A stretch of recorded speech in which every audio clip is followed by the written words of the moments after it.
महाराज जी, मेरे पुत्र ने प्रेम विवाह किया था, परंतु कुछ समय पश्चात ही प्रेम में विश्वासघात पाने पर उसने अपने शरीर को नष्ट कर लिया। गुरुजी, क्या मेरी साधना या भजन से उस आत्मा की दुर्गति को मिटाने के लिए मैं उसकी कुछ मदद कर सकती हूँ? हाँ, कर सकती हैं, माँ है। आप नाम जप कीजिए। अगर आपको ऐसा सहयोग मिल रहा है तो तीर्थयाटन कीजिए, जैसे धाम आए। और यहाँ अगर आपके पास अर्थव्यवस्था है, कुछ पशु पक्षियों को कोई जैसे बैठे रहते हैं, कुछ खवा पिला दिया और वो सारा पुण्य भाव से भगवान को समर्पित कीजिए। बहुत से उपाय हैं, उससे सिद्ध उपाय श्रीमद् भागवत महापुराण है। अगर उसके निमित्त हम पाठ करवाएं 7 दिन किसी विद्वान से, और वो फल हम प्रभु को समर्पित करें कि वो उस जीवात्मा को प्राप्त हो, तो फिर वो प्राप्त हो जाएगा, उसका मंगल भी हो जाएगा।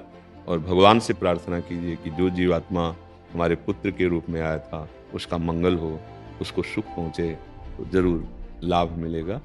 महाराज जी, मैं पिछले कुछ महीनों से माला कर रही हूँ, पर शुरुआत में जो उसमें मेरे भाव आते थे अब वो नहीं आ पाते। प्रारंभ में किसी भी साधक को जब भजन के मार्ग में प्रभु घसीटते हैं तो अपनी तरफ से उसे आकर्षण देते हैं। वृंदावन की बात सुनकर, भगवत चर्चा सुनकर, नाम महिमा सुनकर एक आकर्षण होता है, ये कृपा से होता है। फिर साधक जब उस पे चलता है तो उसे छोड़ा जाता है। अब अपने पैरों के बल खड़े हो। जैसे प्रारंभ में माँ अंगुली पकड़ के चलाती, फिर ऐसे रखने लगती, चलो चलो। फिर जब देख लेती अब इसके पैर पुष्ट हो गए, तब वो आराम, हाँ चलो हम देख रहे हैं। ऐसे ही प्रारंभ में हमें भजन में जो सुख मिलता है कि पहले जो आनंद आता था अब नहीं आता। पहले जब वृंदावन आते थे तो ऐसे, वो कृपा से होता है। अब आपको चलना होगा। आपको सुख मिले या न सुख मिले, जो नाम जप कर रहे हो वो कभी व्यर्थ नहीं जाएगा, वो अविनाशी है।